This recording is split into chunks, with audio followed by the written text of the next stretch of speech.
Shalom all, it's good to see you again this Sunday, and we will start our worship today. And before we start, we will pray together. Let us pray. Father God, thank you so much that we can gather together today. We know it is only by your grace that we can go through this day, and we can gather together through online service, and we believe that you will touch us everywhere, wherever we are, that you will come and your presence will be with us. Thank you, Lord Jesus. Thank you, Lord Jesus. And we will start our worship, and let your name be glorified today. In the name of Jesus we pray. Amen.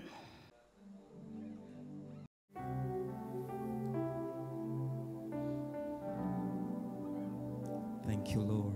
Thank you, Lord.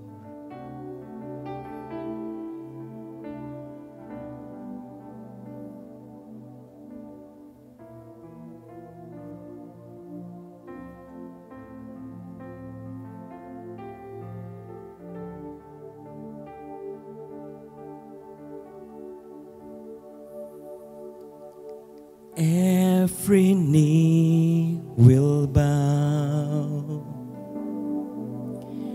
every tongue confess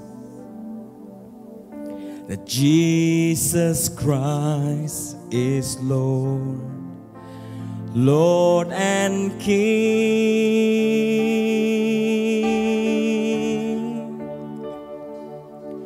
All glory to your name,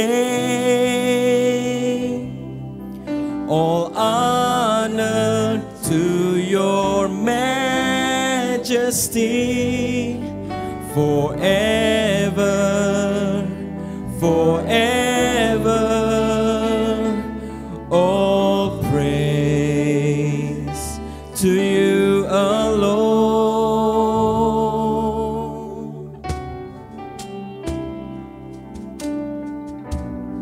All praises only to you, Lord.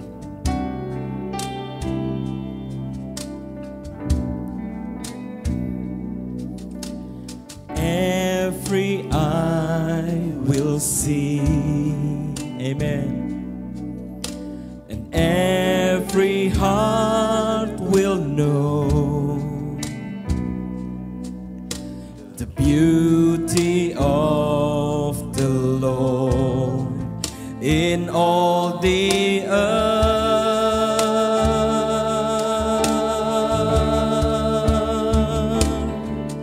All glory to your name, all honor to your majesty, forever, forever. All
basande kerede basando raboko basanda la boca sora la bola la bola la bola la bola la bola basande ke basande ke kira la boba baba basande la basando. We give you all the honor, Lord.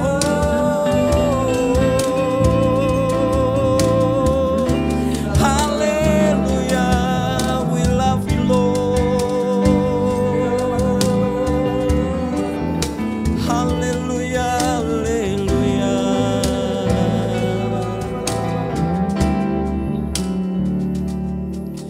All glory to your name, all honor to your majesty, forever, forever. All praise to you alone. All glory to your name, all honor to your majesty, forever, forever. All praise to you alone, Lord. All glory, all the honor, all glory to your name, all honor to your majesty. Hallelujah, Lord. Ever, all praise to you alone. All praise to you alone. All praise to you alone. All praise to you. Come on, raise your hands and sing. Shout to the Lord, all the earth, let us sing. Power and majesty, praise to the King. Mountains bow down and the seas will roar at the sound of your name. I sing for joy, I sing for joy at the work of your hands. Forever I love you, forever I stand. Nothing compares to the promise I have in you. Come on, with all your heart, sing. Shout to the Lord, all the earth, let us sing. Yeah, power and majesty, praise to the King. Mountains bow down and the seas will roar at the sound of your name. I sing for joy at the work of your hands. Forever I love you, forever I stand. Oh, compares to the promise I have in you. Nothing compares to the promise I have in you. Nothing compares to the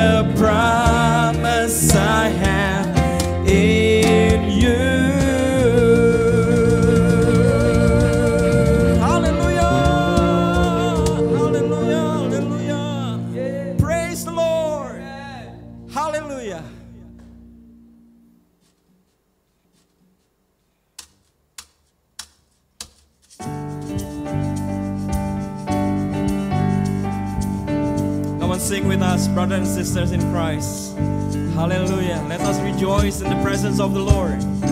For God is good at all times, and all the times God is good. Hallelujah. One thing I desire is to know you as close as I can try. Your love consumes my aching heart. Now we love you, not with just my words or my hands, but Lord, with all my heart. I want to live for you alone. I live for you, Lord. I live for you, Lord.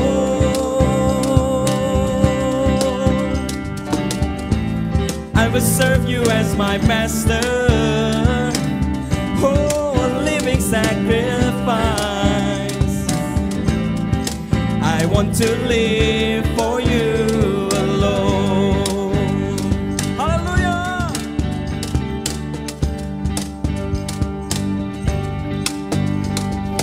Many are the words we said, many songs that we can sing, but it's time to bring you something real. Not just something that we feel or require, but rather from the heart. Yes, I want to live for you alone.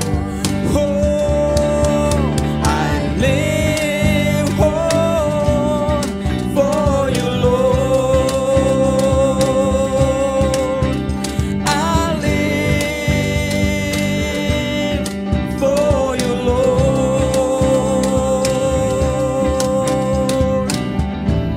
I will serve you as my master. Oh, a living sacrifice. I want to live for you alone. That's what I say. I live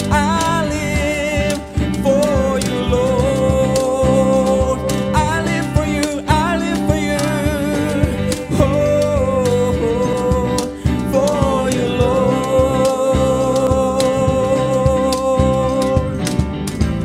I will serve you as my master. Oh, a living sacrifice. I want to live for you alone. One more time, say, oh, I live, yeah, for you, Lord. I live for you, Lord.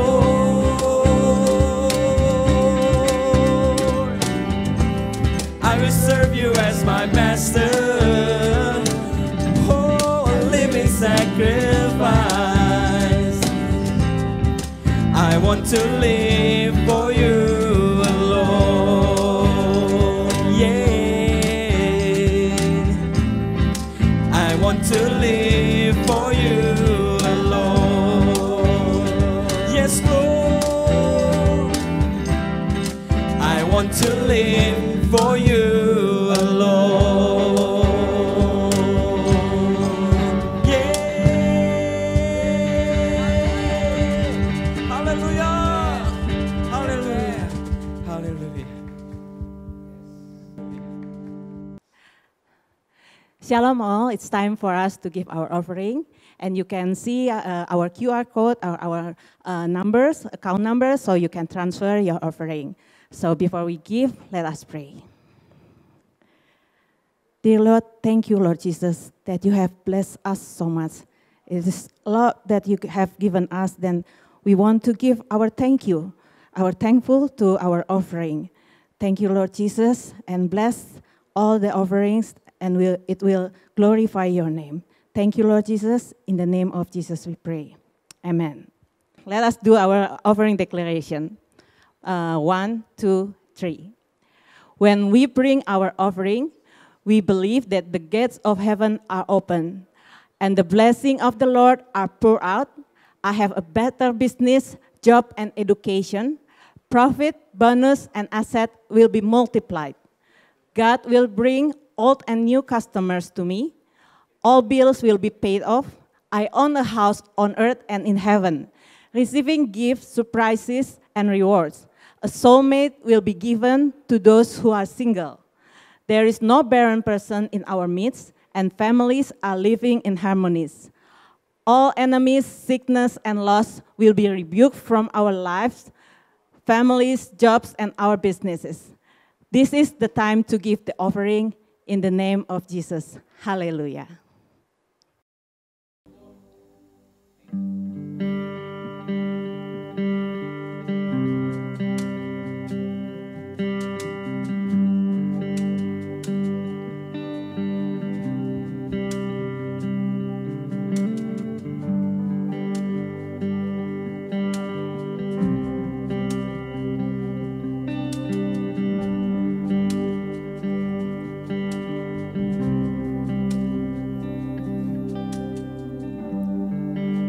Worthy of every song we could ever sing, worthy of all the praise we could ever bring, worthy of every breath we could ever breathe. We live for you, oh, we live for you. Jesus, the name above every other name. Jesus, the only one who could ever save.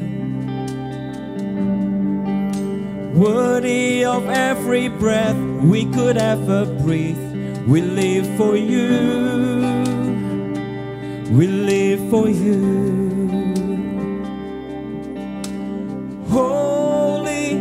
There is no one like you. There is none beside you. Open up my eyes in wonder and show me who you are, and fill me with your heart and lead me in your love to those around me.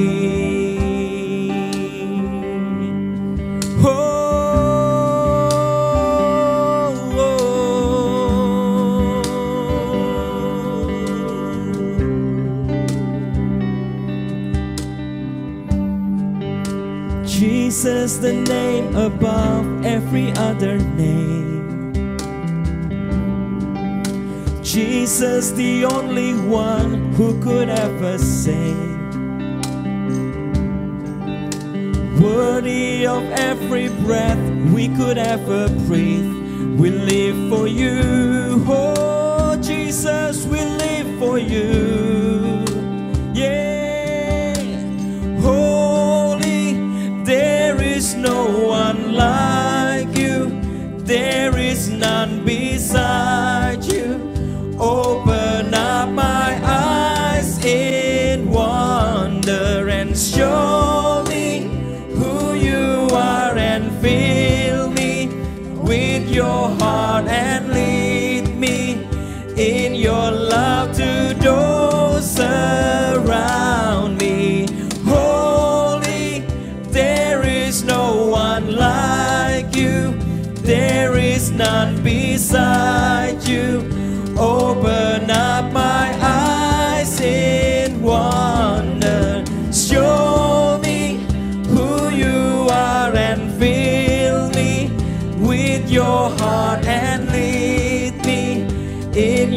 love to those around me.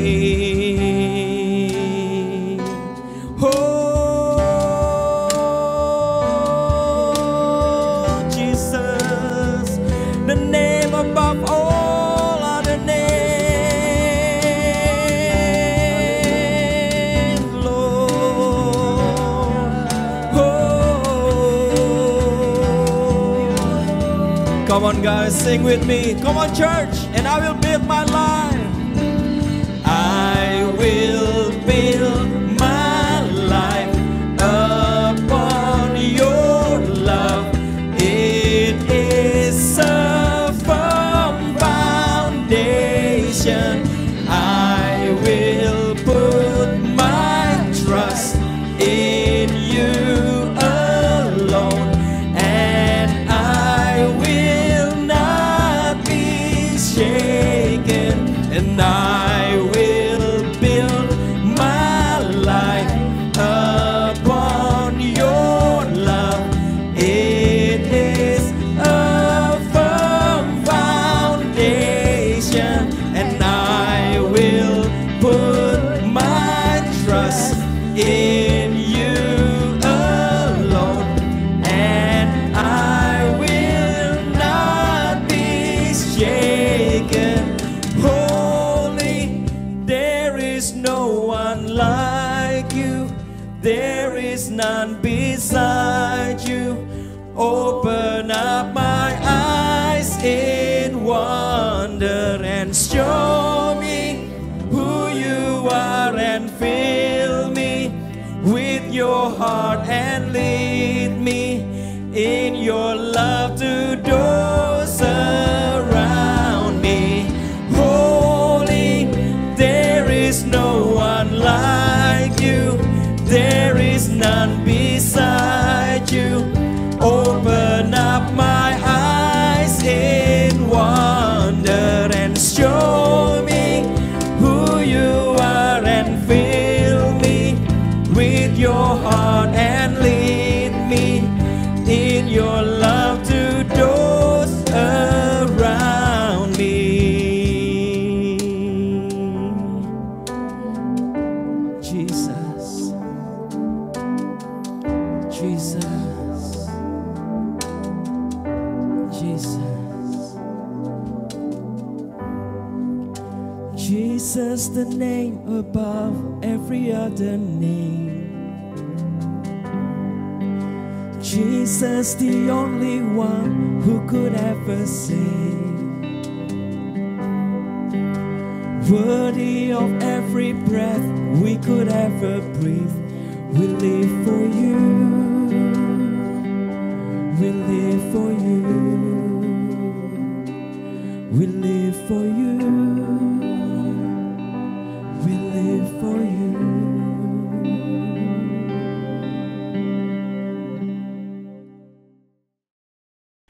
Di bulan Agustus ini, ada baiknya kalau kita mengingat-ingat akan kebaikan Tuhan yang Tuhan kerjakan untuk bangsa kita. Saya memberikan salam merdeka. Baik, saudara, hari ini saya ingin menyampaikan serial yang ketiga daripada Heaven on Earth. Bagian yang ketiga saya beri judul Heal Our Land. Tuhan, sembuhkanlah tanah kami. Saya berdoa membagikan ini, dan saya berdoa supaya ini menjadi kekuatan kebenaran yang memerdekakan saudara. Saudara, kita sekarang sedang memasuki masa Indonesia mengalami kemerdekaan yang ke-75. Tetapi kalau saudara dan saya lihat hari-hari ini, kita masih belum merdeka dari COVID-19. Kita belum merdeka dari pandemi yang sedang melanda di seluruh dunia. Dan ini yang berakibat bukan hanya COVID, tetapi akan berakibat cukup fatal di seluruh dunia, yakni banyak yang mengalami krisis ekonomi. Dan krisis ini pun sedang membayangi Indonesia. Dan kita berdoa, kenapa saya mau sampaikan ini, supaya saudara semua berdoa, supaya Indonesia tidak mengalami krisis ekonomi Yang setuju katakan, kuartal kedua kita berdoa supaya Indonesia mengalami pemulihan. Sebab krisis ekonomi ini akan diwarnai dengan masalah-masalah sosial dan masalah-masalah persoalan yang mengiringi dengan namanya krisis ekonomi. Oleh karena itu kita mesti berdoa. Saudara, pada waktu saya take khotbah ini, maka Indonesia data COVID hari ini mencapai 130.718. Dan sampai hari ini saya take khotbah ini, mencapai penambahan satu hari masih sekitar 1942. Apa sih Pak artinya data ini bagi kita? Kita mesti minta sama Tuhan. Datar saja belum, ini datanya Indonesia masih memasuki masa klimaks. Dan kita minta, siapa yang akan membuat Indonesia pulih? Saudara dan saya harus meminta, Tuhan adalah sumber daripada semua kesembuhan. Sebab Dia Allah Jehovah Rafa. Oleh karena itu saudara, mari kita belajar, kalau ini serial daripada Heaven on Earth.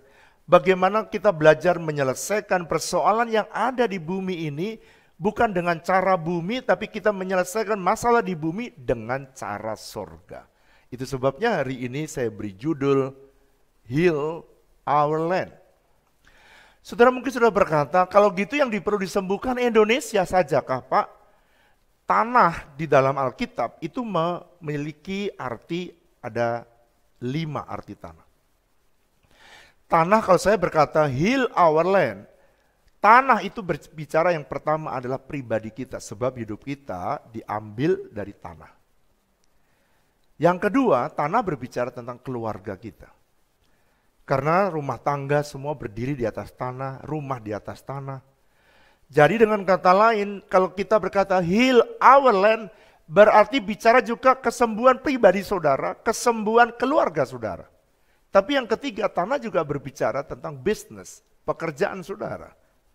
Berarti dengan kata lain, Tuhan juga bisa menyembuhkan semua pabrik-pabrik, semua pekerjaan saudara yang lagi susah masa-masa pandemi ini. Saudara dan saya mesti berdoa supaya Tuhan sembuhkan tanah bisnis saya, Tuhan sembuhkan tanah pekerjaan saya. Saudara, pada waktu saya berdoa ini, saya secara profetis, saya pengen memberitahu kepada saudara, dan saya berdoa ketika saudara mendapatkan kebenaran ini, mari minta supaya tanah pekerjaanmu juga disembuhkan oleh Tuhan. Tanah bisnismu juga disembuhkan oleh Tuhan. Di mana semua factory ada di atas tanah. Yang keempat, tanah itu berbicara tentang pelayanan, gereja, ministry, di mana saudara melayani. So, gereja semua ada di atas tanah, semua ministrimu ada di atas tanah. Itu sebabnya kalau kita berkata heal our land, itu artinya saudara juga meminta kepada Tuhan supaya disembuhkan semua gereja-gereja di Indonesia. Kita minta disembuhkan semua umat Tuhan yang sakit COVID-19 bisa disembuhkan. Sakit apapun, gereja Tuhan bisa disembuhkan oleh Tuhan. Tapi yang ketiga, yang terakhir, yang kelima, tanah itu berbicara tentang kota dan bangsa. Jadi mari kita belajar bagaimana caranya menurut sorga, bagaimana supaya tanah itu bisa disembuhkan. Kalau saya berkata tanah, masing-masing saudara, mana yang saudara sakit, disitulah saudara berteriak kepada Tuhan. Tapi saya mau ajak secara korporat meminta supaya Tuhan menyembuhkan tanah Indonesia. Yang setuju katakan amin.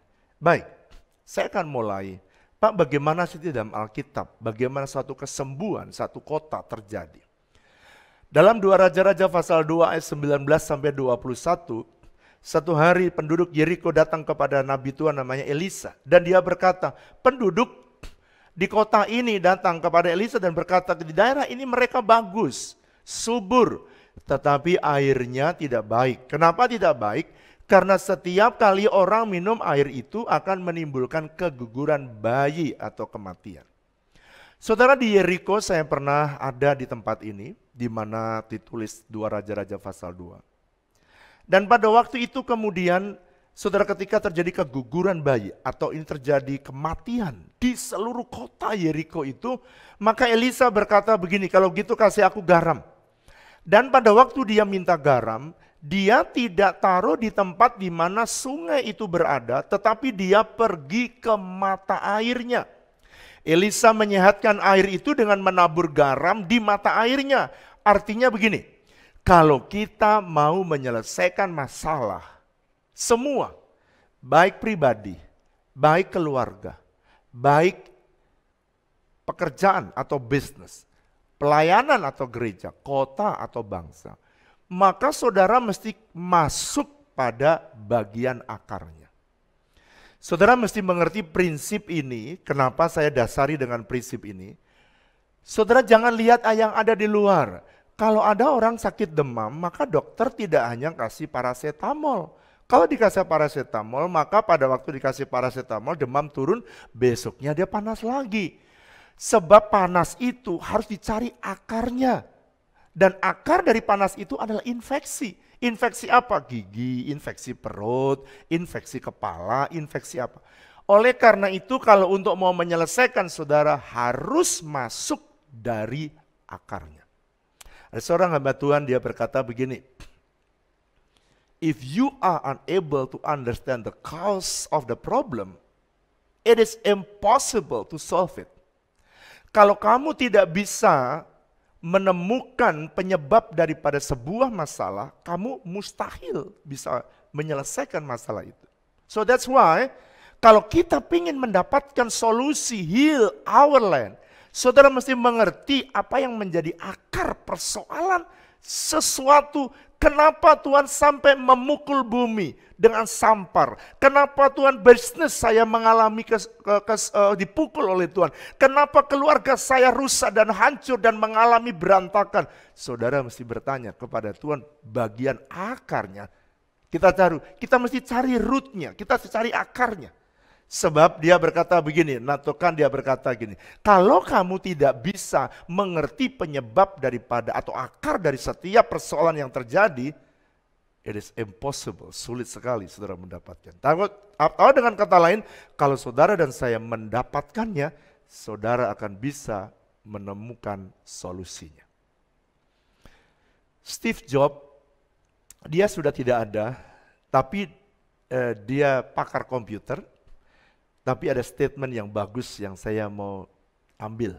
Pertama dia bilang gini, if you define the problem correctly, you almost have the same have the solution. Kalau kamu bisa menemukan masalah itu dengan akurat, dengan tepat, maka sebenarnya kamu sudah mendekati solusi dari masalah itu.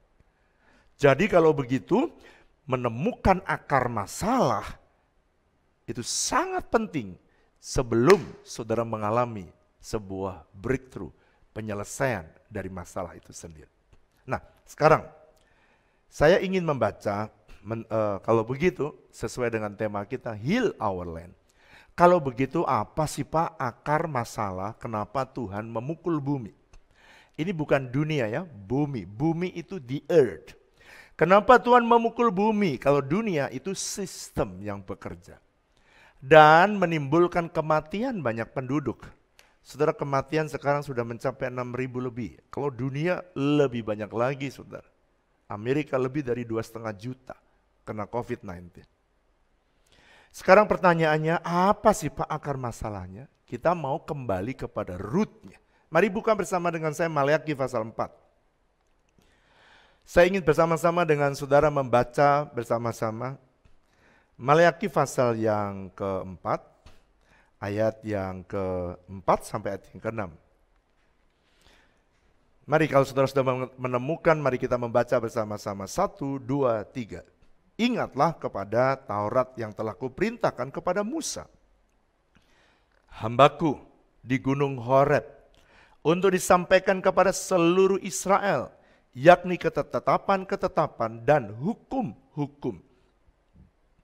Ayat yang kelima, sesungguhnya aku akan mengutus Nabi Elia kepadamu menjelang datangnya hari Tuhan di hari akhir, yang besar dan yang dahsyat. Di hari terakhir Tuhan akan mengutus Elia, kata Tuhan. Menjelang hari Tuhan yang besar dan dahsyat. Ayat yang ke-6. Maka ia, lewat pelayanan Elia, ia akan membuat hati bapak-bapak berbalik kepada anak-anaknya. Dan hati anak-anak kepada bapak-bapaknya. Supaya, Anda perhatikan, jangan sampai Tuhan datang memukul bumi sehingga musnah. Saudara yang dikasihi Tuhan, coba sekarang perhatikan. Tuhan telah menyampaikan firman-Nya lewat nabi-nabinya. Dan Tuhan menyebutkan kembali, sesungguhnya aku mengutus Elia di hari yang terakhir menjelang kedatangan Tuhan yang kedua kali. Dia ingin supaya manusia sadar. Dan dia bilang ini, kalau sampai manusia tidak sadar, bapak kembali kepada anak-anaknya dan anak-anak kembali kepada orang tuanya dan saling mengasihi, maka Tuhan, dia bilang, aku akan memukul bumi. Jadi dengan kata lain, kalau saudara melihat Tuhan sekali lagi dia pukul bumi, dengan kata lain Tuhan marah dengan bumi ini dan dia sampai membuat pandemi terjadi di bumi ini, terjadi malapetaka yang terjadi di bumi, kita mesti cari akarnya. Apa sih Pak akarnya, kenapa Tuhan sampai dia memukul tanah, memukul bumi? Maleakhi pasal 4 ayat yang ke-5 ke-6 jelas Tuhan, dan hari terakhir aku akan mengutus Nabi Elia untuk membuat hati bapa kembali kepada anak-anak. Jadi perhatikan. Dan hati anak-anak kembali kepada bapak-bapaknya supaya aku jangan memukul bumi. Atau dengan kata lain, kalau sampai Tuhan terpaksa tanda kutip memukul bumi, itu Tuhan ingin supaya manusia sadar. Supaya manusia sadar dan tahu kembali kepada akarnya. Kenapa sampai Tuhan memukul bumi? Karena manusia dilihat hari demi hari oleh Tuhan. Dan saya menyaksikan sebagai hamba Tuhan, betapa banyak persoalan-persoalan di dalam keluarga. Anak-anak yang tidak mentaati orang tuanya. Bahkan anak-anak yang memberontak orang tuanya. Bahkan saya melihat begitu banyak persoalan remaja. Saya melihat banyak persoalan anak-anak muda di hari-hari terakhir. Oleh karena apa? Oleh karena persoalan yang datang dimulai dari keluarga. Mungkin saudara bertanya, Pak, kenapa sampai Tuhan memukul bumi? Padahal persoalannya ada di dalam keluarga. Tapi ingat, keluarga kalau cuma satu, Tuhan gak mungkin yang rusak satu, Tuhan pukul bumi, gak mungkin. Tapi kerusakan ini sudah terjadi seluruh dunia, dan saya harap saudara mulai sadar, dan hari ini saya ingin menyampaikan. Jadi dengan kata lain, semua masalah, kalau saya mau bikin konklusi, semua persoalan yang ada, kriminalitas yang terjadi, tawuran. Saudara lihat itu, tawuran.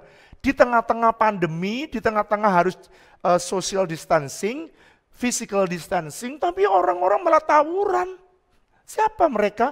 Yaitu orang-orang yang lahir dari keluarga yang tidak berfungsi bapaknya. Mereka orang-orang ini adalah orang-orang yang lahir sebagai orang-orang yang fatherless generation. Saya terus terang sangat sedih membicarakan ini. Hati saya sangat sedih. Karena saya melihat persoalan begitu banyak.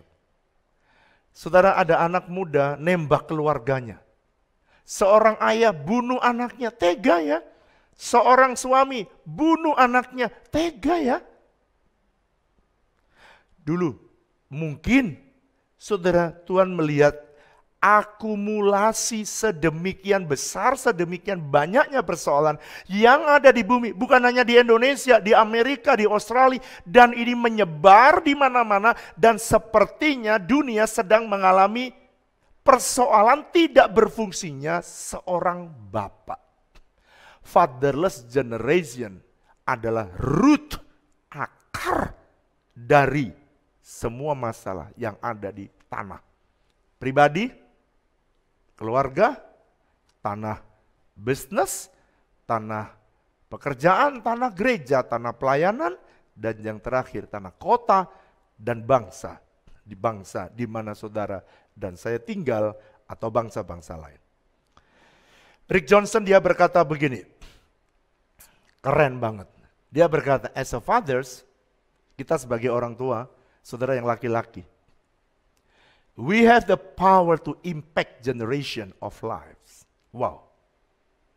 So that's why make sure your impact is a positive one.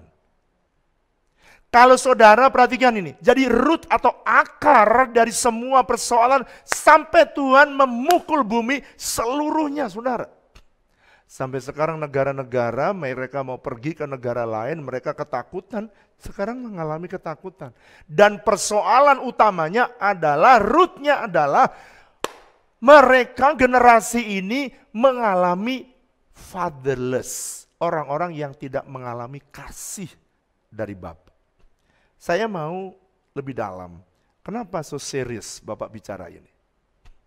Mungkin di catatan saudara di outline tidak ada. Tapi saya mau buka supaya saudara mengerti dengan bermacam-macam istilah atau bahasa. Bapak itu bukan cuma bikin anak. Saudara mesti ketawa ya. Mungkin saudara, kamu jadi bapak? Iya, karena sudah ada yang manggil saya daddy, makanya saya jadi bapak. Sorry ya. Kok marah saya? Maaf. Bukan.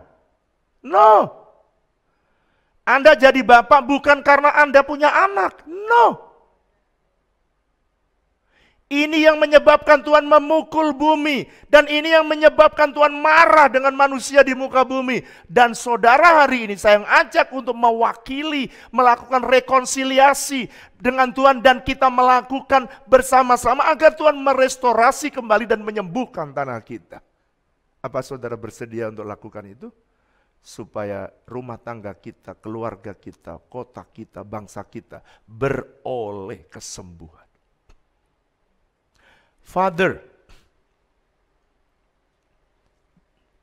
atau Aba dalam Hebrew artinya bukan sekedar laki-laki yang punya anak, tetapi artinya itu source, sumber atau penopang, sustainer. Jadi seorang ayah disebut bapak kalau dia berfungsi sebagai sumber. Dan yang kedua, berfungsi sebagai penopang. Banyak sekarang bapak-bapak tidak pernah menjadi penopang, nggak pernah jadi dasar bagi anak-anaknya. Memberikan value, memberikan nilai, memberikan pengajaran pada anak-anak mereka. Dia bisa punya anak, anaknya memang manggil ayah, manggil bapak. Tetapi ayah sebenarnya atau bapak sebenarnya dia adalah sumber. Yang kedua penopang. Bagaimana dengan bahasa lain? Sama. Bahasa yang dipakai teman kita di Katolik, pater. Itu bahasa Greka. Sama artinya. Sumber, source. Atau pemelihara. Nourisher. Sama. Dia harus sebagai sumber, dia harus sebagai penopang. Kalau ada sesuatu, jadi kalau fondasinya hancur, semua bangunan rusak. Kalau ayahnya tidak berfungsi, seluruh keluarga itu hancur. Itu sebabnya saya mau berbicara hari ini secara khusus. Berikanlah hatimu para bapak-bapak. Jangan keraskan hatimu. Biarlah saya keluar dari dalam hati saya. Pesan ini keluar. Dan saya minta saudara yang jadi bapak, bolehkah saudara dengarkan dari dalam hatimu? Dan saya berdoa, dari dalam hatimu akan keluar sebuah langkah pertobatan.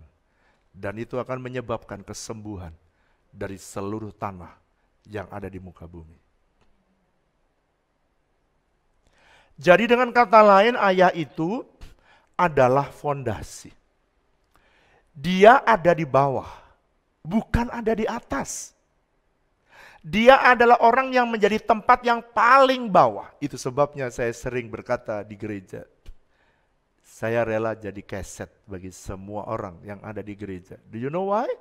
Yaitu adalah fungsi dari seorang bapak rohani. Dia rela melakukan apa saja yang orang lain tidak mau lakukan. Seorang bapak harus menjadi penopang semua yang ada di atasnya. Siapa yang ada di atasnya? Istri dan anak-anaknya yang kelihatan, yang nampak. Jadi kalau saudara pengen lihat apakah bapak itu berfungsi dengan baik, saudara lihat anaknya dan istrinya. Kalau istrinya bahagia, bapaknya benar. Kalau anaknya hidupnya lurus, anaknya hidupnya lempeng, anaknya hidup takut akan Tuhan, saya langsung bisa tahu bapaknya lempeng hidupnya. Mari kita evaluasi bersama, sebab saya ditaruh hati ini oleh Tuhan. Jadi dengan kata lain, lihat keberhasilan seseorang suami dilihat dari mana? Anak dan istrinya. Ayo kita evaluasi. Apakah ada istri dan anak kita yang tidak bahagia dan anak kita yang hancur, dan jangan pernah salahkan dia. Jangan-jangan dia lahir dari fatherless generation. Bapak harus kembali meredefinisi ulang fungsi sebagai fondasi. Perhatikan perkataan ini. Saya sering mendengar, behind the success man, there is behind the success man, there is a good woman atau a wise woman. Saudara sering nggak dengar gitu? Di balik kesuksesan seorang suami, ada istri di belakangnya. Saudara dengarkan ini. Ini perkataan justru yang membahayakan, saudara. Loh Pak, kenapa banyak orang ngomong gitu? Saudara, kalau di belakang seorang suami berhasil ada seorang istri di belakangnya, berarti fungsi bapaknya, dia, perhatikan, lihat saya, istri-istri ditaruh di belakang. Gak ada yang ngamati, gak ada yang jaga, gak ada yang cover, gak ada yang lihat. Itu sebabnya Adam ketika dia ada di Taman Eden, perhatikan ini. Suami-suami mesti menjaga, memelihara, merawat istri dan anaknya. Jangan biarkan dia di belakang, Anda sukses karena istrimu yang di belakang. Kegagalan di Taman Eden. Karena kita lagi bicara tentang heaven on earth. Kegagalan dari seorang keluarga, itu biasanya setan tidak bisa menyerang suami, maka yang diserang istrinya di belakang. Adam menerima pesan dari Tuhan, jangan makan buah dari 2 pohon ini. Dia yang terima pesan. Tapi yang digoda bukan Adam, Hawa. Makanya suami-suami taruh kalau jalan istrinya jangan taruh di belakang. Kalau saya Pak, selalu saya taruh di depan, karena saya awasin Pak. Supaya jangan pergi ke toko-toko. Itu lain lagi tuh saudara. Maksud saya, saudara taruh dia, saudara itu harus paling belakang. Saudara yang mengawasi mereka. Saudara yang jadi penopang hidup mereka. Jadi tidak ada lagi peribahasa pria yang sukses ada wanita, di belakang ada the woman behind the gun. Ada yang bilang gitu. Yang benar saudara yang harus paling belakang para suami. Saya teruskan, mari saya membaca. Pak, apa benar apa yang statement yang Bapak buat? Mari buka Yakobus pasal 4.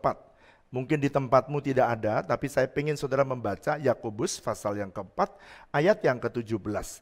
Apa sih kesalahan daripada Adam? Kenapa sampai dia bisa keluar dari Taman Eden? Sebab kita lagi berbicara heaven on earth. Perhatikan ya, setan tahu kalau suaminya digoda, maka suaminya dia pegang firman, sebab dia yang dengar direct dari Tuhan. Dia yang tahu langsung perintah jangan makan. Adam yang terima, Hawa tidak terima pesan itu. Sebab dia terima pesan sebelum Hawa ada. Dan setelah Hawa keluar dia nggak terima pesan itu. Yang terima pesan adalah sang suami, sang ayah, sang fondasi, sang sumber. Kesalahannya di mana? Mari baca ayat yang ke-17. Yakobus pasal 4 ayat 17. Jadi jika seorang tahu bagaimana ia harus berbuat baik, tetapi ia tidak melakukannya, ia berbuat dosa, kata Tuhan. Jadi dosa Adam itu apa, Pak? Dia tahu istrinya mau makan, memang dia salah, dia yang terbuka hatinya dengan setan, tetapi kesalahan itu Anda lihat karena Adam tidak berfungsi. Perhatikan ini. Kenapa kesalahan hari-hari ini terjadi? Oleh karena para suami tidak berfungsi sebagaimana seharusnya. Seharusnya seorang Adam lihat istrinya lagi digoda setan dan dia berkata, kata ular, ini buah ini enak dimakan. Kalau dimakan kita bisa tahu yang bagus. Saudara, please deh. Harusnya dia yang tahu, dia beritahu, jangan Hawa, aku udah dapat pesan dari Tuhan, jangan kamu lakukan. Tapi itu tidak dilakukan. Dengar Yakobus 4 ayat 17. Kalau dia tahu harus berbuat baik dan dia tidak melakukannya, ia berbuat dosa. Dosa Adam karena dia tidak melakukan apa yang seharusnya dia lakukan.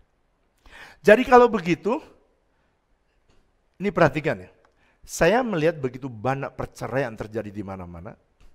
Sebenarnya wanita itu mencari orang yang bisa menopang dan bisa mengangkat dirinya sebagai fondasi. Saudara perhatikan, beginilah seharusnya seorang anak, ini KB ya, 2 anak, jadi dia KB. Anak ini dilindungi oleh istrinya. Dan istri ditopang oleh suaminya. Jadi suami haruslah jadi penopang. Kalau ada setan dari kanan, dari kiri, dia penjaganya. Saudara kalau berat nopang istrimu, kau minta Tuhan jadi penopang. Sebab Yesus adalah kepala dari sebuah keluarga. Itu sebabnya saya berdoa supaya saudara para suami harus lekat dan harus dekat dengan Tuhan. Kalau kau dekat dengan Tuhan, saudara akan menjadi indah. Karena akhirnya toh yang menjadi penopang segala-galanya adalah Tuhan Yesus sendiri. Saudara saya berdoa supaya saudara mengerti fungsi daripada peran sebagai seorang suami. Alkitab menulis begini, sebab itu seorang laki-laki akan meninggalkan ayahnya dan ibunya dan bersatu dengan istrinya. Perhatikan, lihat saya. Perintah ini, Kejadian pasal 2 mulai dari ayat 18 sampai 24, Anda baca semuanya bagus. Kenapa laki-laki meninggalkan ayahnya? Kenapa enggak perintahnya? Kenapa wanita-wanita meninggalkan ayahnya? Karena begitu, perhatikan ya, begitu laki-laki dewasa, maka dia harus berfungsi seperti ayahnya. Sebagai fondasi, sebagai pemelihara, sebagai source, sebagai sumber dari keluarganya. Oleh karena istri begitu meninggalkan ayahnya, dia mendapat ayah, pengertiannya ya. Bukan ayah, suaminya itulah yang berfungsi sebagai bapak atau sumber atau penopang. Dia tidak pernah menyuruh hai istri-istri keluar. Sebab dia tidak bisa jadi penopang. Yang jadi penopang yang disiapkan adalah Bapa. Itu sebabnya Alkitab menulis dengan jelas, hai pria-pria, laki-laki, kamu akan meninggalkan ayahmu dan bersatu dengan istrinya. Sehingga istri waktu seorang wanita keluar dari rumah, dia sudah mendapatkan ayah yang berfungsi seperti ayahnya di rumah. Saudara, saya bersyukur. Anak saya itu mendapatkan kasih yang penuh dari orang tuanya.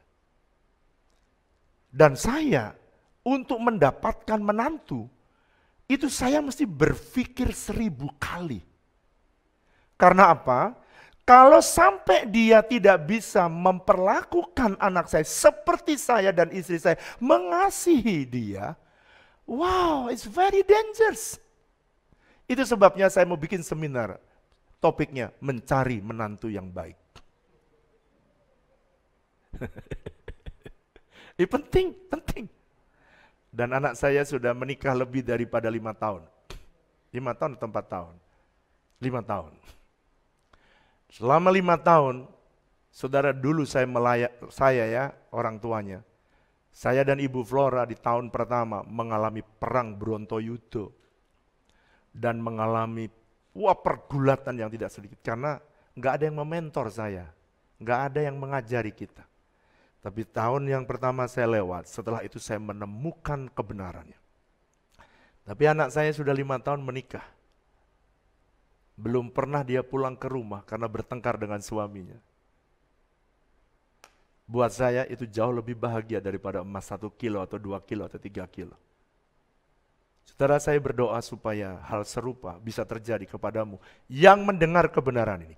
Saya tahu, saya rasakan hati Tuhan dan saya harus belak-belakan hari ini membuka ini kepada saudara supaya keluargamu bahagia. 5 tanah tadi bisa disembuhkan oleh Tuhan hari ini. Jadi dengan kata lain, Tuhan tidak pernah memberikan perintah kepada wanita untuk pergi dari rumah tangganya. Enggak pernah, karena dia harus memastikan ada ayah, ada penopang yang menopang dia keluar dari rumahnya. Pertanyaannya, itu sebabnya, pertanyaannya begini. Pak, kalau begitu siapa yang menopang bumi? Itu sebabnya Allah kita, Yesus mengajar kalau berdoa, panggil Allah sebagai Bapa kami yang ada di surga. Kenapa disebut Bapa? Oleh karena dia adalah penopang, Allah itu sebagai penopang. Yesus sendiri juga mengemukakan dia adalah Bapa dia mempresentasikan seorang Bapa, seorang laki-laki. Pertanyaannya, kenapa banyak orang mengalami perceraian yang begitu banyak? Karena dia, keluarga itu tidak menemukan father, bapa, source, sumber dan penopang.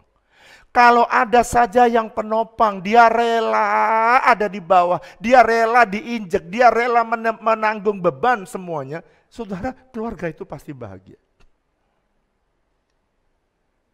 Manusia di Taman Eden, seharusnya, ini para ibu-ibu, kalau pengen mencari menantu, atau anak-anak muda yang hari ini belum dapat jodoh, jangan mencari jodoh di terminal. Jangan mencari jodoh di jalan-jalan. Saudara, ini Alkitab ya, salah satu clue-nya. Kalau cari jodoh, waktu Tuhan taruh manusia di Taman Eden, dia itu tidak sibuk mencari wanita. Makanya yang suka tembak kanan, tembak kiri, suka tembak-tembak mana yang kena, jangan diterima yang tukang tembak begitu. Dia tidak sibuk mencari wanita untuk menikah, tapi fokusnya dia adalah visi Tuhan, bekerja untuk mencapai tujuan Tuhan. Lalu Tuhan berkata, tidak baik kalau kamu seorang diri. Jadi sebenarnya ide pernikahan itu datang dari Tuhan. Dan kalau saudara sudah sibuk dengan apa yang saudara sedang kejar di dalam Tuhan, Tuhan yang ngasih, stop. Aku kasih kamu pasangan hidup. Sekarang kan banyak orang nyari-nyari. Saudara, siapkan dirimu melihat siapa yang sedang berjalan dalam rencana Tuhan.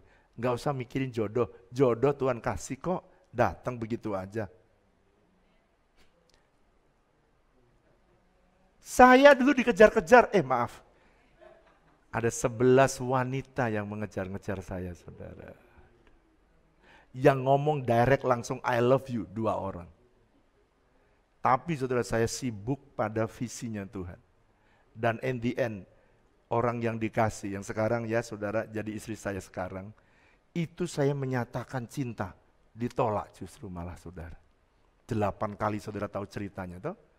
Tapi no problem, kalau Tuhan yang kasih, saya maju tak gentar, membela yang benar. Dan hari yang ke-8 terjadilah. Jadi kalau wanita mau cari pasangan gimana Pak? Ini caranya. Saudara harus mencari orang-orang yang sedang tahu visi apa tujuannya. Tanya, kamu sedang melakukan visi apa tidak? Sedang mengerjakan visi atau tidak? Kalau mencari, kalau mencari pasangan hanya untuk memenuhi kebutuhannya, maka dia bisa menjadi orang yang lonely. Pak, kenapa sih persoalan banyak terjadi? Kenapa sih Pak masalah banyak terjadi? Karena peran ayah hilang. Dan akibat dari peran ayah hilang ini apa sih Pak yang terjadi? Banyak istri minta cerai. Saudara, kalau ada jemaat yang datang kepada saya dan minta diceraikan, saya bilang tidak, saya dipanggil untuk mengawinkan, memberkati. Tidak untuk menceraikan. Sebab Tuhan berkata apa yang disatukan oleh Tuhan tidak boleh diceraikan oleh manusia. Apa akibat daripada fatherless generation? Anak kesepian dan loneliness, dia merasa sendirian. Ada banyak orang tapi dia merasa sendiri, lonely. Sehingga dia merasa sepi. Anak-anak banyak yang kena narkoba, merokok. Saudara kalau lihat ya, kalau anak merokok, jangan pikir itu action. No, bukan. Rokok itu adalah adiknya narkoba. Begitu ketemu kakaknya, namanya ekstasi, namanya ganja. Narkoba itu adalah lampiasan dari orang-orang yang perlu kasih dan perlu perhatian. Tapi setan mencoba attract mereka dengan sesuatu mengganti kasih yang sesungguhnya, yang seharusnya bapaknya berikan. Kenapa anak-anak udah dilarang, udah dikasih tahu, nak jangan free sex, nanti kamu hamil. Tetap saja saudara free sex.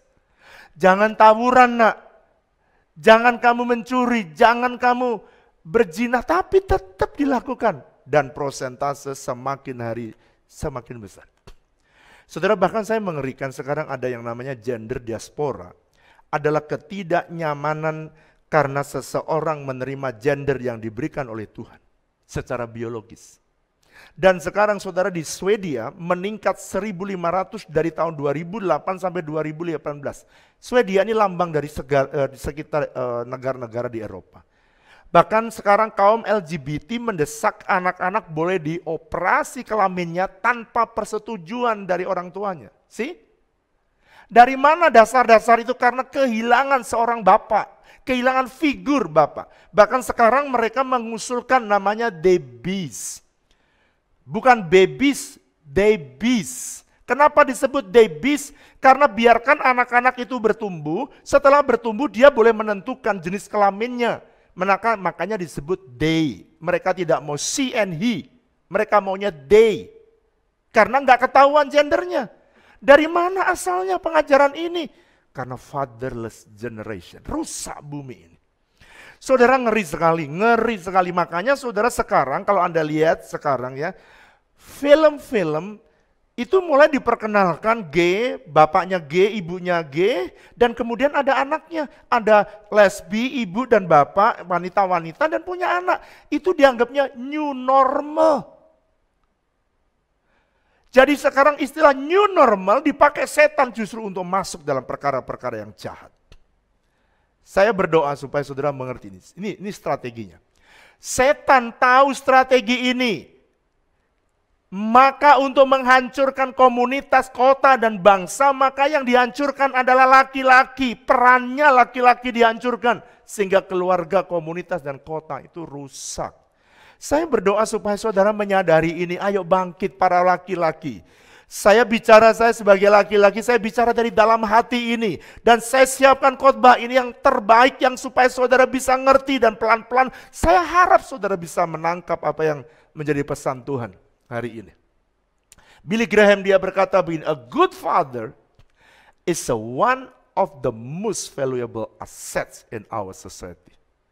Seorang ayah yang tahu perannya adalah aset terbesar dari sebuah kota.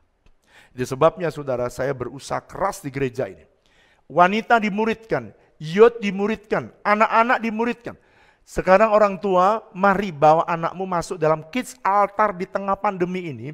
Saya diberitahu Tuhan nanti anak-anak itu akan jadi 11.000. Saya bilang ini kaget banget, 11.000. Enggak masuk akal saya sih, tapi saya ngomong karena saya percaya Tuhan. Itu saya bilang, kamu bangun kids altar. Anak-anakmu dampingi setiap hari sesuai dengan umurnya, ada umurnya beda-beda. Cucu saya sudah ikut saudara, udah ikut kids altar. Ayo join sama-sama. 11.000 sebentar lagi.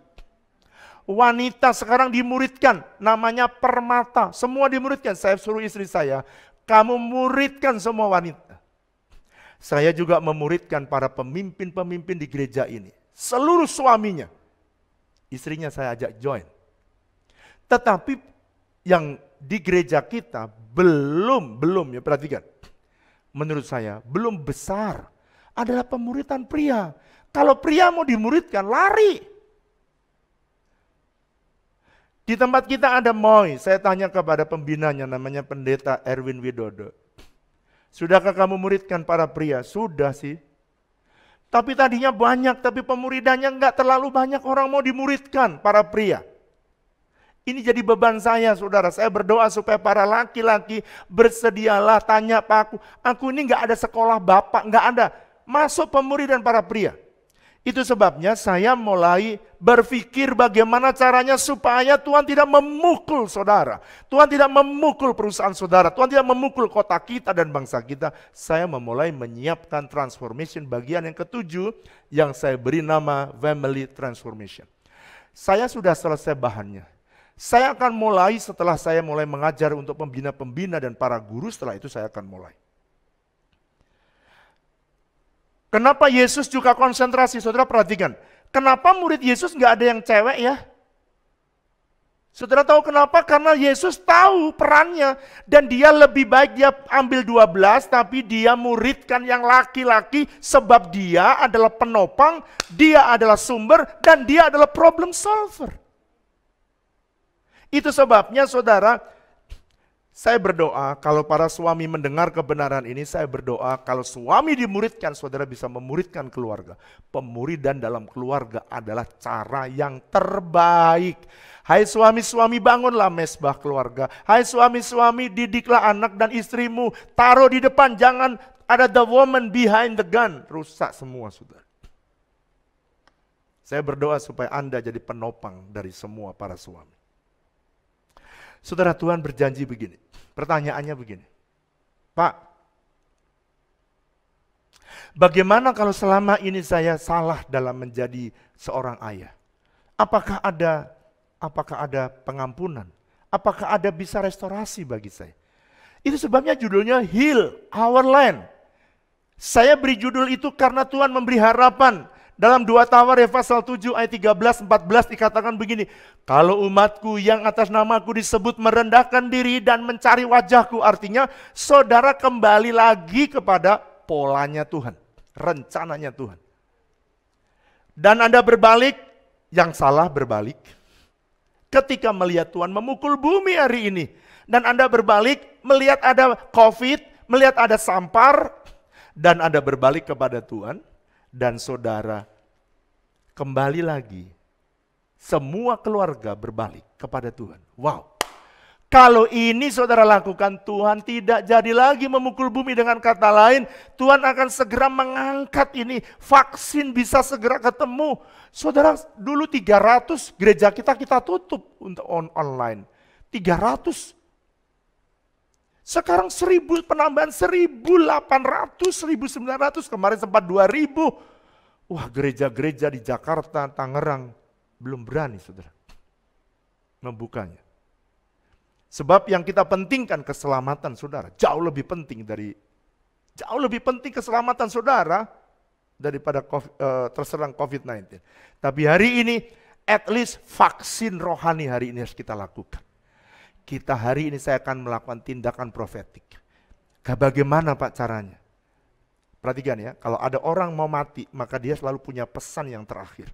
Pesan terakhir itu apa? Pesan yang paling akhir adalah pesan yang terpenting. Apa yang dilakukan oleh Yesus ketika dia mau pergi balik kepada Bapa? Ini yang dia katakan.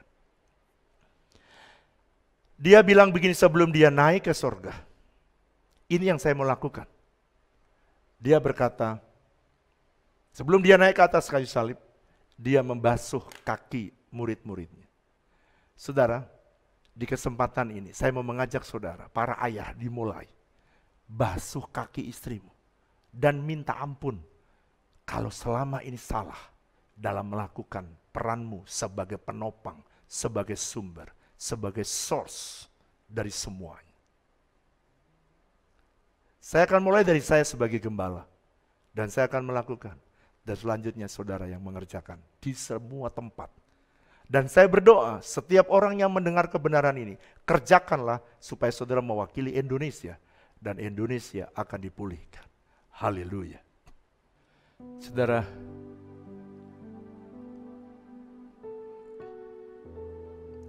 mulai dari saya lah. Hari ini saya mau merendahkan diri di hadapan Tuhan. Dan saya mau saudara lakukan di rumahmu masing-masing. Biar Indonesia bisa sembuh. Sebab Tuhan pesan, kalau ini kamu lakukan, 5 tanah itu akan sembuh. Mari para pria, rendahkan dirimu di hadapan Tuhan.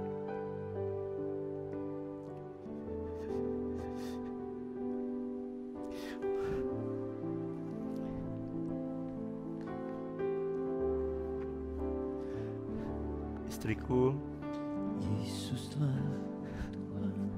maafkan aku kalau fungsiku sebagai ayah tidak berfungsi dengan maksimal.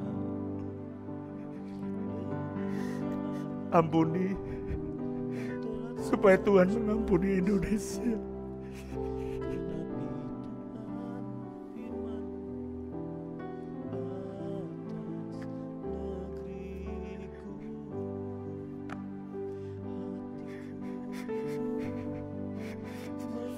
Tuhan, bersihkanlah Tuhan luka-luka generasi ini. Tuhan, bersihkan luka-luka generasi ini.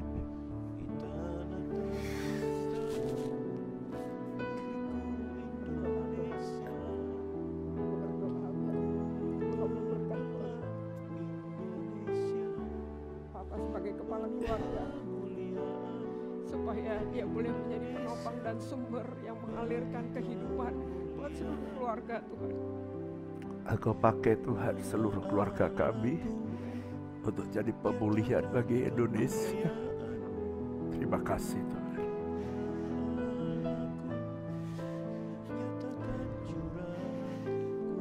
Samuel, kamu anak laki-laki. Hari ini Papa cuci kamu, kakimu. Biar kamu menjadi ayah, jadi sumber, jadi penopang bagi generasi. Aku cuci supaya semua kesalahan Bapa di generasi ini, fatherless generation ini, diampuni oleh Bapa.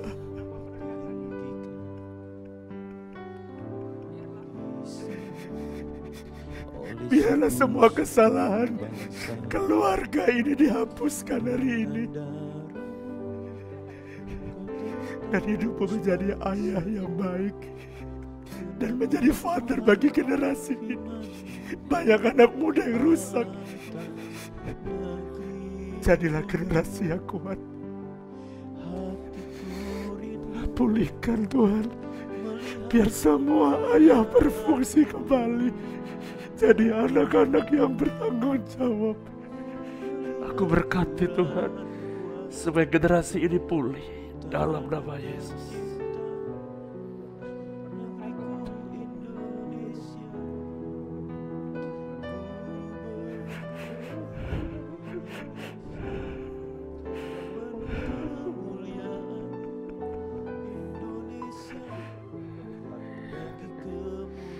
Lakukan buat generasimu. Hatiku rindu melihat kemuliaan-Mu. Hatiku rindu melihat curang kuasa-Mu. Tanah tercinta negeriku Indonesia. Ku berdoa bagi kemuliaan-Mu Indonesia. Bagi kemuliaan-Mu. Shalom beloved, we're about to take part in the Holy Communion. Again, if you have your biscuit or crackers at home or some colored liquid, just have it, and then we can take this Holy Communion together. Hallelujah. But before we are taking part in this Holy Communion, let us come with the right heart. Be at peace with God. Close your eyes and just contemplate on the mercy and grace of God that He gave through the cross for you and for me. Let us do this in remembrance of Him, in remembrance of His great love to you and to me. Come, beloved, let us come and be at peace with God. Just confess all the things that you have in mind to God. Maybe all the things that we have said, thought, and done in the past that were displeasing to God. Just be at peace with God today. And be at peace with others. Maybe we have hurt our fellow men and women, our fellow brothers and sisters. Or maybe they have done so to us also. Let us just convey forgiveness and ask for forgiveness. And be at peace with yourself. I know that we have done mistakes, transgressions, things that we did in the past. And somehow it haunts some of us. But if God has forgiven you, you can also forgive yourself. Father God, I pray today we are taking part in this Holy Communion, and I pray for your children wherever they are. And I pray as we are taking part in this Holy Communion, healing shall happen, deliverance, restoration happening on your children, Lord. And I pray that the peace from heaven, joy from heaven, would fill each and every heart of your people. Thank you, Jesus. For I have received of the Lord that which I also delivered unto you, that the Lord Jesus on the same night in which He was betrayed took the bread. Beloved, let us lift up the bread high to Him. Hallelujah. And when He had given thanks, He broke it and said, "Take, eat, this is my body, which is broken for you. Do this in remembrance of me." Beloved saints of God, isn't the bread that we broke and partake is our fellowship and communion with the body of Christ Jesus? Amen.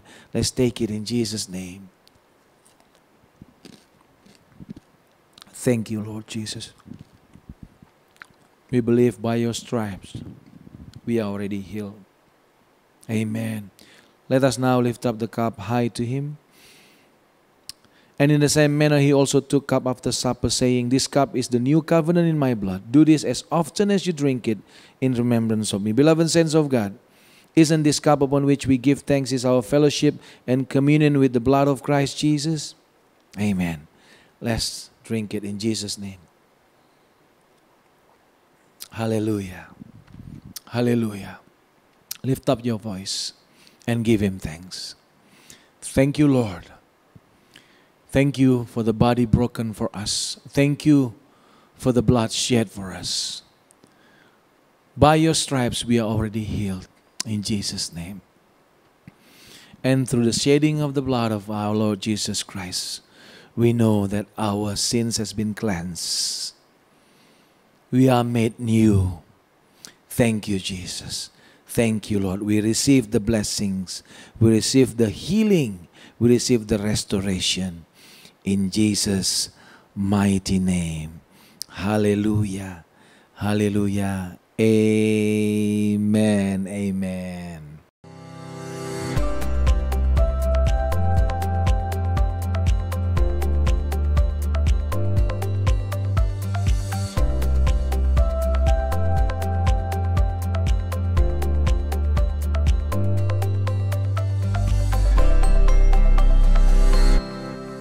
Shalom, brothers and sisters. I hope you are all doing great. I'll be praying in my language regarding some subjects that I've been told to pray for. And I do hope that we all will keep these matters in our prayer day to day, so that God will help us to overcome all these situations through Christ. So let's pray. ഞങ്ങളെ അതിവാത്സമായി സ്നേഹിക്കുന്ന ഞങ്ങളുടെ ദൈവമായ കർത്താവേ, ഈ പകൽ സമയം സന്നിധിയിൽ വരുവാനും നിന്നെ വാഴ്ത്തുവാൻ വന്ദിക്കുവാൻ തന്നെ നല്ലൊരു സ്മോർത്ത് സ്തോത്രം ചെയ്യുന്നു. ദൈവമേ, ഞങ്ങൾ ഒരുമിച്ച് ഒരു മനസ്സോടുകൂടെ കർത്താവേ നിൻ്റെ സന്നിധിയിൽ വരുന്നു. നീ ഞങ്ങളുടെ പ്രാർത്ഥന കേൾക്കണമേ. ഗബീവ്യത്യസയ്ക്ക് വേണ്ടി പ്രാർത്ഥിക്കുന്ന കർത്താവേ, ദൈവമേ ഗബീവ്യത്യസ മുഖാന്തരം അനേകർ നിൻ്റെ സ്നേഹത്തെ അറിയുവാൻ ദൈവമേ സഹായിക്കണമേ എന്ന് പ്രാർത്ഥിക്കുന്നു. ദൈവകർത്താവെ, എല്ലാവരെയും നീ അനുഗ്രഹിക്കണമേ. നിൻ്റെ സ്നേഹവും സമാധാനവും കൊണ്ട് ദൈവമേ നീ നിറയ്ക്കണമേ. ഞങ്ങളുടെ ലീഡേഴ്സിന് വേണ്ടി പ്രാർത്ഥിക്കുന്ന കർത്താവെ, പാസ്റ്റർ വിറിയോയ്ക്ക് വേണ്ടി പ്രാർത്ഥിക്കുന്നു. France, pastor Boris and all the members of the ഗെബി, എല്ലാവരെയും നിൻ്റെ കരങ്ങളിൽ ഏൽപ്പിക്കുന്ന കർത്താവെ, ദൈവമേ നീ അനുഗ്രഹിക്കണമേ എന്ന് പ്രാർത്ഥിക്കുന്നു. നീ കണ്ണ് ചെയ്യണമേ എന്ന് പ്രാർത്ഥിക്കുന്നു. ദൈവമേ, അവർ ദൈവീയ വിഷനുള്ളവരായി തീരുവാനും അനേകർക്ക് അനുഗ്രഹമായി തീരുവാനും ദൈവമേ നീ അവരെ അനുഗ്രഹിക്കണമേ. നീ അവരെ എടുത്തുപയോഗിക്കണമേ എന്ന് പ്രാർത്ഥിക്കുന്നു കർത്താവേ. ദൈവകർത്താവേ, ഈ സമയത്ത് ഇന്തോനേഷ്യയ്ക്ക് വേണ്ടി പ്രാർത്ഥിക്കുന്നു കർത്താവേ. ദൈവമേ, ഇന്തോനേഷ്യയിൽ ഓരോരുത്തരും കർത്താവേ ദൈവത്തെ സുന്ദരിഷ്ഠമായി സ്വീകരിച്ച് നിന്നിലൊരു പുതു സൃഷ്ടിയായി മാറുവാൻ സഹായിക്കണമേ കർത്താവേ. ഞങ്ങൾ ഇന്ത്യയ്ക്ക് വേണ്ടി പ്രാർത്ഥിക്കുന്നു കർത്താവേ. ഇന്ത്യയിലെ സിറ്റുവേഷൻ എല്ലാം നീ അറിയുന്നല്ലോ. അനേകർ മരിക്കുന്നു, അനേകർക്ക് പട്ടിണിയും ദാരിദ്ര്യവും ഉണ്ട് കർത്താവേ.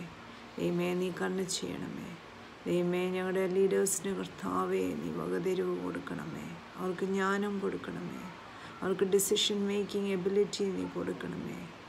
റൈറ്റ് ഡിസിഷൻസ് എടുക്കുവാനും ഞങ്ങളുടെ ഗവൺമെൻറ്റ്സ് കർത്താവേ പരസ്പരം ആൾക്കാരുടെ കാര്യങ്ങൾ മനസ്സിലാക്കുവാനും ദൈവമേ സഹായിക്കണമേ. ദൈവകർത്താവേ, ഈ യങ് ജനറേഷന് വേണ്ടി പ്രാർത്ഥിക്കുന്നു. അവർ ദൈവത്തെ സുന്ദരിഷ്ഠാവായി സ്വീകരിച്ച് നിന്നോടുള്ള കൂട്ടായ്മയിൽ ജീവിപ്പാൻ ദൈവമേ സഹായിക്കണമേ എന്ന് പ്രാർത്ഥിക്കുന്നു കർത്താവേ. അവരുടെ കുറവുകളെല്ലാം നീ മാറ്റണമേ. ദൈവത്തെ അറിയുന്ന ഒരു ജനമായി മാറുവാൻ സഹായിക്കണമേ ദൈവകർത്താവേ. അതുപോലെ തന്നെ ഞങ്ങൾ പ്രാർത്ഥിക്കാനുള്ള എല്ലാ കാര്യങ്ങളും നിലാരങ്ങളിൽ ഏൽപ്പിക്കുന്നു. ഇസ്രായേൽ രാജ്യത്തിന് വേണ്ടി പ്രാർത്ഥിക്കുന്നു. അവർ ദൈവത്തെ അറിയുന്ന ഒരു രാജ്യമായി മാറുവാൻ സഹായിക്കണമേ. ലോകത്തിന് വേണ്ടി പ്രാർത്ഥിക്കുന്നു കർത്താവേ. ഈ ലോകം കർത്താവെ നിൻ്റെ സുവിശേഷം അറിയുവാനും നിൻ്റെ സ്നേഹത്തെ മനസ്സിലാക്കുവാനും ദൈവമേ സഹായിക്കണമേ കർത്താവെ. നീ അനുഗ്രഹിക്കണമേ, നീ സഹായിക്കണമേ എന്ന് പ്രാർത്ഥിക്കുന്നു കർത്താവെ. നിൻ്റെ സ്നേഹവും സമാധാനവും കൊണ്ട് ഞങ്ങളെ നീ നിറയ്ക്കണമേ. ഈ പാൻഡമിക് സിറ്റുവേഷന് വേണ്ടി പ്രാർത്ഥിക്കുന്നു. അനേകർ കർത്താവെ ഈ രോഗം മൂലം പ്രയാസപ്പെടുന്നു. ദൈവമേ നീ അനുഗ്രഹിക്കണമേ, നീ സൗഖ്യമാക്കണമേ. ഇതിനൊരു വാക്സിൻ കണ്ടുപിടിക്കുവാൻ, ഇതിനൊരു മെഡിക്കേഷൻ കണ്ടുപിടിക്കുവാൻ ദൈവമേ നീ സഹായിക്കണമേ എന്ന് പ്രാർത്ഥിക്കുന്നു കർത്താവേ. അതുപോലെ തന്നെ കർത്താവേ, എല്ലാ ഡോക്ടേഴ്സിനെയും നഴ്സസിനെയും ഹെൽത്ത് കെയർ വർക്കേഴ്സിനെയും നിൻ്റെ കരങ്ങളിൽ ഏൽപ്പിക്കുന്നു. ദൈവമേ, ഈ സിറ്റുവേഷനിൽ നീ അവർക്ക് താങ്ങും തണലുമായി കൂടെ ഇരിക്കണമേ. അവരെ നീ രക്ഷിക്കണമേ എന്ന് പ്രാർത്ഥിക്കുന്നു. നിൻ്റെ മറവിൽ വസിക്കുന്നവരെ നീ തള്ളിക്കളയില്ലെന്ന് വിശ്വസിക്കുന്ന കർത്താവേ, നീ അവരെ കാത്തുകൊള്ളണമേ. ദൈവകർത്താവേ, അനേക ആൾക്കാർ ജോലി നഷ്ടപ്പെട്ട് പ്രയാസപ്പെടുന്നു. ദൈവമേ നീ അവരോട് കൂടെ ഉണ്ടായിരിക്കണമേ. അനേകരുടെ ബിസിനസ് തകർന്നു പോയി, എക്കോണമീസ് തകർന്നു പോകുന്നു. ദൈവമേ, ഈ പാൻഡമിക് മൂലം എന്തെല്ലാം പ്രശ്നങ്ങൾ വരുന്നു കർത്താവേ. ദൈവമേ നീ കാത്തുകൊള്ളണമേ എന്ന് പ്രാർത്ഥിക്കുന്നു. യഹോവേ, ആശ്രയിക്കുന്നവർക്ക് ഒരു നന്മയ്ക്കും കുറവില്ല എന്ന് നിന്റെ വചനത്തിൽ പറയുന്നുണ്ടല്ലോ. നീ ഞങ്ങളുടെ പ്രാർത്ഥന സകലവും നിന്റെ കരങ്ങളിൽ ഏൽപ്പിക്കുന്നു കർത്താവേ. പ്രാർത്ഥന കേട്ടതിനായി സ്തോത്രം. എല്ലാ യേശുവിന്റെ നാമത്തിൽ അപേക്ഷിക്കുന്നു. ആമേൻ. Okay, beloved, now we're about to end this service. Lift up your hands and open up your hearts. Remember that our Lord Jesus Christ loves you and me so very much that He will bless you, that He will keep you, that He will make His face to shine upon you and be gracious to you. Our Lord Jesus Christ will lift up His countenance upon you and give you peace. May the grace and abundant blessings from our Father in heaven, In the name of Jesus Christ, our Lord, our Savior, our faithful friend. Intimate fellowship with the Holy Spirit be with you and your loved ones today until Jesus Christ comes again, even throughout eternity, forever and ever. In Jesus' mighty name, and all the people of God say, Amen, amen, amen. God bless you, and see you again next week. Hallelujah. Amen.